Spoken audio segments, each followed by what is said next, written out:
வணக்கம் நேர்களே, இது ஷர்மிளா டாக்கீஸ். நான் உங்கள் டாக்டர் ஷர்மிளா. பாஜக ஆட்சிக்கு வந்ததுக்கு அப்புறம் தொடர்ந்து எப்படி ஸ்போர்ட்ஸ்குள்ள இவங்க வந்து ரிலிஜியஸ் சென்டிமெண்ட்ஸை கொண்டு வந்து ஓவரால் அந்த ஸ்போர்ட்ஸ் அப்படிங்கிற ஒரு ஹெல்த்தி விஷயத்தையே வந்து கரெக்ட் பண்ணி வச்சிருக்கிறாங்க அப்படிங்கிறத தொடர்ந்து நம்ம பார்த்துக்கிட்டு இருக்கோம். பல உதாரணங்கள் அதுக்கு சொல்லலாம். சமீபத்துல நடந்த அந்த வேர்ல்டு கப்ல கூட நீங்க பாத்தீங்கன்னா, இந்தியா வர்சஸ் பாகிஸ்தான் அப்படிங்கிற ஒரு மேட்ச் வந்து குஜராத்ல நரேந்திர மோடி ஸ்டேடியத்துல நடக்குது.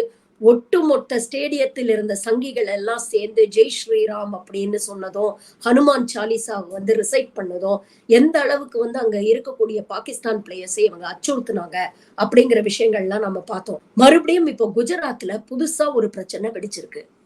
என்ன அப்படின்னு பாத்தீங்கன்னா, குஜராத்ல நிறைய இந்த தனியார் ஸ்போர்ட்ஸ் அகாடமிஸ் வச்சிருக்கிறாங்க. அதே மாதிரி kinder sports, ado sports, TSG, imperial international sports academy, இப்படி எத்தனையோ ஸ்போர்ட்ஸ் அகாடமிஸ் இருக்கு. இவங்க மெயினா இவங்களுடைய வேலை என்னன்னா, இவங்க வந்து ஸ்போர்ட்ஸ் எஜுகேட்டர்ஸ், அதாவது ஆத்லீட்ஸை வந்து ட்ரெயின் பண்றதுக்கு வாலிபால், ஜூடோ, பாஸ்கெட் பால், அதுக்கப்புறம் பேட்மிண்டன், இது போன்ற பல்வேறு விளையாட்டுகளை குழந்தைங்களை அரசு பள்ளியில, அரசு இன்ஸ்டிடியூஷன்ஸ்ல இருக்கக்கூடிய குழந்தைங்களை ட்ரெயின் பண்றதுக்காக அரசாங்கத்துக்கு இவங்க தான் வந்து எஜுகேட்டர்ஸ், ஸ்போர்ட்ஸ் எஜுகேட்டர்ஸ் இல்லைன்னா ஆத்லீட்ஸை வந்து சப்ளை பண்ணுவாங்க. கடந்த பிப்ரவரி மாதம் பாத்தீங்கன்னா, இது போன்ற ஸ்போர்ட்ஸ் அகாடமிஸ் எந்த காரணமும் சொல்லாம கிட்டத்தட்ட 30 அத்லீட்ஸை வந்து இவங்க வேலையை விட்டு தூக்கி இருக்கிறாங்க, டெர்மினேட் பண்ணியிருக்கிறாங்க. இதுல குறிப்பா கவனிக்க வேண்டிய ஒரு விஷயம் என்ன அப்படின்னு பாத்தீங்கன்னா, இந்த 30க்கும் மேற்பட்ட அத்லீட்ஸ் எல்லாருமே இஸ்லாமிய மதத்தை சேர்ந்தவர்கள். அதில் ஆண்களும் அடக்கம், பெண்களும் அடக்கம். எதுக்காக திடீர்னு இப்படி வந்து எங்களை வந்து நிறுத்துறீங்க அப்படின்னு கேட்டா, கம்பெனி காரணம் சொல்ல மாட்டேங்கிறாங்க. உங்களை நாங்க டெர்மினேட் பண்றோம், உங்களுக்கான காம்பன்சேஷனை வந்து கம்பெனி கொடுத்துரும், வாங்கிட்டு போயிருங்க, காரணம் எல்லாம் கேட்காதீங்க அப்படிங்கிற அளவுக்கு இவங்களுக்கு பதில் வருது. இத்தனைக்கும் இவங்க எல்லாருமே எப்படிப்பட்ட அத்லீட்ஸ்னா, இவங்க கோச் பண்ண நிறைய பசங்க ஸ்டேட் லெவல்லையும் நேஷனல் லெவல்லையும் பல மெடல்ஸ் வாங்கி இருக்கிறாங்க. இன்டர்நேஷனல் லெவல்ல கூட பல காம்படிஷன்ஸ்ல பார்ட்டிசிபேட் பண்ணக்கூடியவங்களை ட்ரெயின் பண்ணக்கூடிய அத்லீட்ஸ் இவங்க.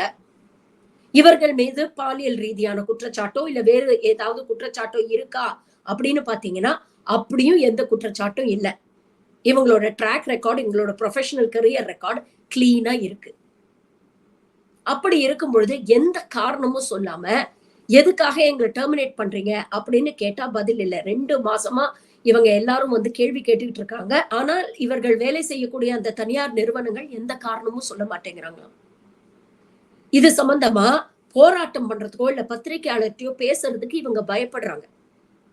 ஏன்னா ஏற்கனவே எங்க மதத்தை காரணம் காட்டி எங்களை நிப்பாட்டி இருக்கிறாங்க அப்படிங்கிறது எங்களுக்கு தெளிவா தெரியுது. இத பத்தி நாங்க பப்ளிக்ல பேசி, மீடியால பேசி, இதனால ஒட்டு மொத்தமா எங்களை இந்த துறையில இருந்தே ஒதுக்கி வச்சிருவாங்களோ, வேலை இல்லாம வீட்டுல உட்காரக்கூடிய நிலைமை வந்துருமோன்னு எங்களுக்கு பயமா இருக்கு அப்படிங்கிறாங்க. இத பத்தின ஒரு ஆர்டிகிள் சமீபத்துல வயர் மேகசின்ல வந்திருக்கு. வயர் மேகசின் சம்பந்தப்பட்ட இந்த நிறுவனம் எட்யூ ஸ்போர்ட்ஸ் அப்படின்ற ஒரு நிறுவனத்தோட சிஇஓவை கான்டாக்ட் பண்ணி, ஏன் இப்படி திடுதிப்புன்னு நிறுத்திட்டீங்க, எந்த காரணமும் சொல்லாம அப்படின்னு கேட்டதுக்கு அவர் சரியான பதில் சொல்லலையா. இந்த காரணங்கள்லாம் என்கிட்ட கேட்காதீங்க அப்படின்னு சொல்லிட்டு அவர் போனை கட் பண்ணியிருக்கிறார். மற்ற கம்பெனிஸ்ல எல்லாம் போன் பண்ணி காரணம் கேட்டா கால்ஸ அவாய்ட் பண்றாங்க அப்படிங்கிற விஷயத்த பதிவு பண்றாங்க. 2 மாசமா இப்படிப்பட்ட ஒரு பிரச்சனை வந்து போயிட்டு இருக்கு. இந்த பிளேயர்ஸ் எல்லாம் சேர்ந்து லோக்கல் பாஜக minister of state for sports Harsh Sanghvi அவருக்கு வந்து லெட்டர் எழுதியிருக்கிறாங்க. ஆனா அந்த தரப்புல இருந்து எந்த பதிலும் இல்லை. ஒன்றிய விளையாட்டுத்துறை அமைச்சருக்கும் நாங்க வந்து கடிதம் எழுதியிருக்கிறோம். ஆனா அவங்க கிட்ட இருந்து எங்களுக்கு எந்த பதிலும் இல்லை. எந்த காரணமும் சொல்லாம எங்களை வந்து கோச்சிங் ட்ரைனிங் பண்றதுல இருந்து நிப்பாட்டிட்டாங்க அப்படின்னு பதிவு பண்றாங்க. அப்ப எதை நோக்கி இந்த நாடு போய் கொண்டிருக்கிறது கொஞ்சம் யோசிச்சு பாருங்க. ஒரு பக்கம் சொல்றோம், நாட்டுல வந்து ஜனத்தொகை அதிகமாயிட்டே இருக்கு, அதுவும் குறிப்பாக இளைஞர்களுடைய ஜனத்தொகை தான் இன்னைக்கு அதிகமா இருக்கு அப்படின்னு நாம சொல்றோம். டீமோகிராபிக் டிவிடெண்ட்னு ஏன் சொல்றோம்? ஏன்னா அவங்களை வந்து ஒரு இன்வெஸ்ட்மெண்ட்டா பார்க்கணும் அப்படிங்கிறதுக்காக தானே சொல்றோம். அப்போ அவர்களுக்கு நல்ல கல்வி கொடுக்க வேண்டிய ஒரு கடமை அரசாங்கத்துக்கு இருக்கு. சில பசங்க அகாடமிக்கா வந்து பிரில்லியண்டா இருக்கிற மாட்டாங்க, ஆனா ஸ்போர்ட்ஸ்ல வந்து ரொம்ப தேர்ச்சி பெற்ற குழந்தைகளா இருப்பாங்க, ரொம்ப டேலண்டட் குழந்தைங்களா இருப்பாங்க. அப்ப அப்படிப்பட்ட குழந்தைகளை என்கரேஜ் பண்ணி அவங்கள ஸ்டேட் லெவல்ல, நேஷனல் லெவல்ல, இன்டர்நேஷனல் லெவல்ல காம்படிஷன்ஸ் எல்லாம் பார்ட்டிசிபேட் பண்றதுக்கு ஊக்கம் கொடுத்து அவங்கள ட்ரெயின் பண்ண வேண்டியது ஒரு அரசாங்கத்துடைய கடமை இல்லையா? அப்ப அப்படிப்பட்ட ட்ரெயினர்ஸ் வந்து எந்த அளவுக்கு எஃபெக்டிவா அத்லீட்ஸ வந்து ட்ரெயின் பண்ணி நல்ல இன்டர்நேஷனல் லெவல்ல அவங்களுடைய குவாலிட்டியை இம்ப்ரூவ் பண்றாங்க அப்படிங்கறத தான் பார்க்கணுமே தவிர அவங்க எந்த மதத்தை சேர்ந்தா என்ன, அதை பத்தி ஏன் இந்த அரசாங்கம் கவலைப்படுது அப்படிங்கிற ஒரு கேள்வி வருது இல்ல? ஏன் வேர்ல்ட் ரெஸ்லிங் ஃபெடரேஷனுக்கு பிரிஜ்பூஷன் சரண் சிங்னு ஒருத்தர் சேர்மனா போட்டிருக்கீங்க. அந்த ஆள் ஹிந்து தானே? அவர் என்ன பண்ணாரு இந்த வீராங்கனைகளை? அப்ப ஏன் ஒரு மதத்தை சேர்ந்தவர்கள்னா இவங்க மோசமா தான் இருப்பாங்கன்னு ஏன் ஒரு பிக்சர் கிரியேட் பண்ண ட்ரை பண்றீங்க அப்படிங்கிற கேள்வி நம்ம கேட்க வேண்டாமா? ஒரு தனிப்பட்ட நபர் ஏதாவது அத்லீட்ஸ்க்கு எதிராகவோ இல்ல அரசாங்கத்துக்கு எதிராகவோ சட்டவிரோதமான நடவடிக்கையிலோ இல்ல இந்த மாதிரி பாலியல் தொல்லைகள் கொடுத்தாலோ அவங்க மீது நடவடிக்கை எடுங்க, தப்பே கிடையாது. அவங்க எந்த மதத்தை சேர்ந்தவர்களா இருந்தாலும் அவங்க மீது நடவடிக்கை எடுக்கணும். ஆனா நீங்க என்ன பண்றீங்க? உங்க கட்சியை சேர்ந்த சிட்டிங் எம்பி அவர் மீது இந்த மாதிரி குற்றச்சாட்டுகள் நிரூபிக்கப்பட்டிருந்தாலும் எந்த நடவடிக்கையும் எடுக்க மாட்டேங்கிறீங்க. ஆனா கிளீன் ட்ராக் ரெக்கார்டு இருக்கக்கூடிய இந்த ட்ரெயினர்ஸ எந்த காரணமும் சொல்லாம வேலையை விட்டு தூக்கி இருக்கிறீங்க. ஏதோ ஒருத்தர் 2 பேர்னா கூட நம்ம இதுல காரணம் கற்பிக்க முடியாது. ஆனா 30க்கும் மேற்பட்டோர எல்லாரையும் எந்த காரணமும் சொல்லாம வேலையை விட்டு நிறுத்திருக்காங்க. 30க்கும் மேற்பட்டோர் இஸ்லாமியர்கள். அப்படிங்கும் பொழுது இந்த கேள்வியை நம்ம கேட்க வேண்டிய அவசியம் இருக்கா இல்லையா?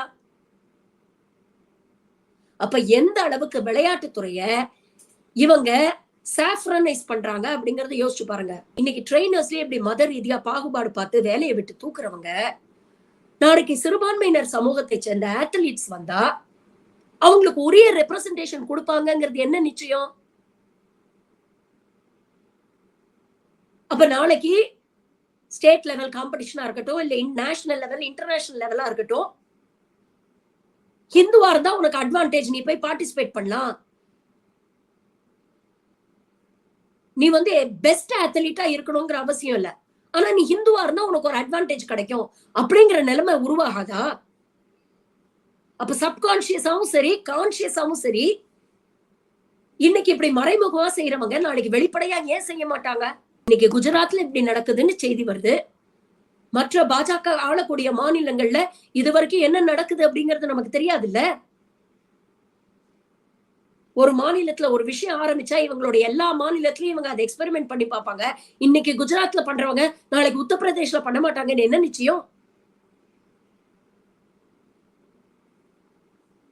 மீண்டும் ஒரு முறை பாஜக ஆட்சிக்கு வந்தால் எப்படியெல்லாம் இவங்க வந்து ஏழை எளிய மக்களோட, சிறுபான்மையின மக்களோட, பட்டியலின மக்களோட வாய்ப்புகளை பறிக்கிறார்கள் அப்படிங்கறத யோசிச்சு பாருங்க. யாரும் எந்த கேள்வியும் கேட்க முடியாது. ஏன்னா சிறுபான்மையினரையும் பட்டியலின மக்களையும் 2ஆம் தர குடிமகன்களாக ட்ரீட் பண்ணுவாங்க. இஷ்டம் இருந்தா இரு, இல்லைன்னா கிளம்பு அப்படிங்கிற ஆட்டிடியூட் தான் இருக்கும். இப்படிப்பட்ட ஒரு இந்தியா நமக்கு தேவையா? யோசிச்சு பாருங்க.